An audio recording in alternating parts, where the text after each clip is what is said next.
portrayal of the history of Singapore's evolution since its independence 50 years ago on massive screens, brightly lit dancing dragons, drums, and a chariot ushering in Marilyn Moffat, the now past World Confederation for Physiotherapy, or WCPT, president, dazzled over 3,500 physiotherapists watching intently at the 2015 WCPT Congress opening ceremony. Yet another Congress was off to a bang. The hilarious and highly informative keynote lecture by Dr. O Chang Go is available on YouTube if you're interested in listening in. This was my second WCPT Congress. Having attended my first one in Amsterdam in 2011, I had thought Congress in Amsterdam was nothing short of amazing. However, the organizers of the Singapore Congress upped the ante to a whole new level. But first, a quick note on Singapore itself. With its stunning harbor, expensive cars, super organization, and low crime rate, it was a mind-boggling city to say the least. The best way I can describe Singapore is a diverse, developing country. It has all the charms of a developing country with the comforts and technology of a developed one. In fact, whole neighborhoods such as Little India and Little China are only a few subway stops away, leaving little reason to leave the small country. There is a reason Singapore is number one on the Lonely Planet's top travel in 2015 list. The WCPT Congress was held at the highly extravagant Suntec Singapore Convention and Exhibition Center. We were welcomed by a huge display of what looked like hundreds of LED screens with Ferraris and Lamborghinis parked out front. As I was going up the escalators towards the conference halls, this show of wealth also highlighted the disparities and diversity of physical therapy around the world. Accordingly, my main objective for WCPT Congress 2015 was to connect with as many physiotherapists as possible from different parts of the world, in order to gain a deeper understanding of the current issues they face and the way that practice is evolving globally. WCPT Congress goes by in a flash, and there are always sessions that delegates would have liked to have attended, so it was important for me to pick the right sessions, as I knew I would be able to go back online and listen to many of the recorded sessions at a later date. I will touch on some of the key messages presented at a few of the sessions that I attended. Number 1. Focus Symposia Education Assessment. Having worked in Puebla, Mexico as a teacher at a university for a year and a half from 2012 to 2014, physiotherapy education and clinical evaluation is a topic that is particularly dear to my heart. This presentation highlighted the differences in clinical evaluation of physiotherapy students in the USA, Chile, South Africa, and Thailand. The USA has been instrumental in developing a tool to evaluate students in a standardized manner based on competencies. However, it was important to note that physiotherapy programs in some countries have yet to develop similar tools, in some cases, or implement them in others. This highlights the need to look at physiotherapy programs and work to increase country and culturally appropriate standards of clinical evaluation globally. In turn, this will help to ensure that graduating physiotherapy students receive timely and appropriate feedback based on measurable competencies, and that they have met standardized criteria which will ultimately improve the competencies of physiotherapists worldwide. Number 2, Networking Session International Work and Study. It was great to see a large turnout at this session, which was chaired by Ushna Krishna Feller from Fiji. We discussed barriers to working abroad and innovative ways forward. Of particular interest for individuals from low and middle income countries was how to start working in Canada and other high income countries. I think we will see this trend growing. In the past, the typical pattern has been that physiotherapists from high income countries have gone to other high income or low and middle income countries to either work or volunteer. Now with bridging programs such as the ones offered to internationally educated physiotherapists in Canada and other similar government-funded programs worldwide, more and more physiotherapists are crossing borders and breaking down barriers to working globally.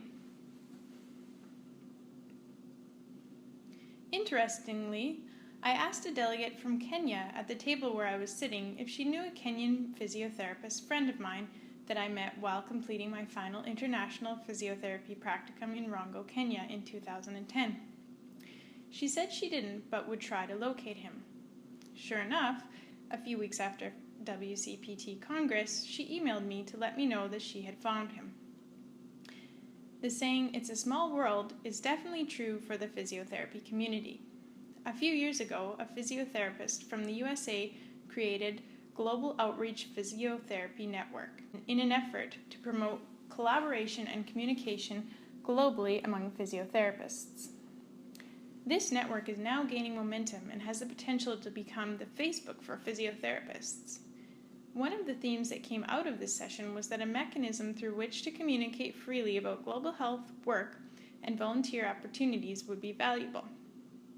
Currently, the Global Health Division is in communication with a variety of organizations which offer these types of opportunities. Number 3, WCPT Seminar. Meet WCPT Executive Committee members past and present. Some tough questions were asked of the presenters in this session, such as, what is the WCPT's stance on rehabilitation assistance? Are there any steps being taken to allow physiotherapists who earn a small salary to be able to attend future WCPT Congresses? And given that many of the physiotherapy programs around the world are still at college or bachelor's degree level, and other countries have soared forward to clinical doctorate level programs, where does the WCPT stand on this issue? Rehabilitation assistants, also known as physiotherapy assistants or PTAs in Canada, are represented by the Canadian Physiotherapy Association and are eligible for Canadian Physiotherapy Association membership. Physiotherapy assistants broadly provide services in some countries which do not offer undergraduate level physiotherapy programs. The short answer from WCPT was no. The WCPT does not recognize them. There was no clear answer given as to why, but I suspect that this issue will continue to resurface. The WCPT also did not offer clear answers as to whether or not they are planning to lower the cost of WCPT Congresses in general or offer variable registration fees based on a country's GDP or a delegate's salary. They did, however, state that South Africa was chosen for WCPT in 2017 in the hopes that more delegates from Africa would be able to attend. The frequency of WCPT Congress has increased every 2 years with the hope of giving more physiotherapists the opportunity to attend. However, these changes may not be enough. The reality for many physiotherapists in Africa and in other parts of the world is that even with these small changes, with salaries as low as $30 a month, it would take years to save up for the registration fees. The early bird fee for 2015 was $922 Canadian, let alone expenses for hotels, flights, and food. Without sponsorship from an external organization or from the WCPT itself, attending Congress is a dream, not a reality for many physiotherapists worldwide. Despite this, during the opening ceremony, a video showing delegates representing 114 countries was encouraging. WCPT had many things to offer, however there was something, or rather someone, missing: Phil Shepherd.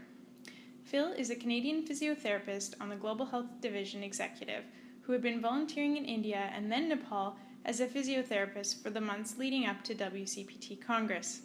He was in Nepal when the first major earthquake struck on April 25, 2015. He decided to stay and support rehabilitation efforts in Nepal, despite having previously planned to attend Congress and present a poster on behalf of the Global Health Division entitled Global Health Division Leadership in Aboriginal Health in Canada. While Phil was busy helping assess the needs of a country in turmoil, I was busy presenting the poster in the busy exhibition hall. Overall, I agree with the newly elected WCPT President Emma Stokes' account of WCPT Congress 2015, in that the programming was phenomenal and built upon the programming of the previous Congress in Amsterdam. It is exciting to see that a physiotherapist from Ireland has taken the international reins and will lead the WCPT forward over the next 4 years. I was fortunate to wish her the best of success in her presidency in person at the welcome reception. I was also very lucky to meet my networking objective at WCPT Congress. I have a stack of business cards and contacts that I'm keeping in touch with. Hopefully, we will hear about experiences from the perspectives of these physiotherapists working globally soon through our communication channels, such as our new YouTube channel. Finally, this account of Singapore is of course written as a product of my own reflections and experiences. I would encourage all of you readers and listeners to experience Singapore for yourselves and formulate your own opinions on the evolution and collaboration of the global physiotherapy community. I hope you will get the chance to experience the WCPT Congress magic and its revitalizing energy at some point in your careers.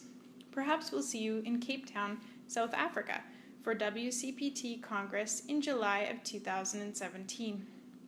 If it's anything like what the South African delegates displayed at the closing ceremonies, picture fans going crazy at an international soccer event with horns, hollers, and tons of energy. It is destined to be a wild time. Thanks for listening. For more resources, please visit the Global Health Division website at www.physioghd.com. And don't forget, subscribe today.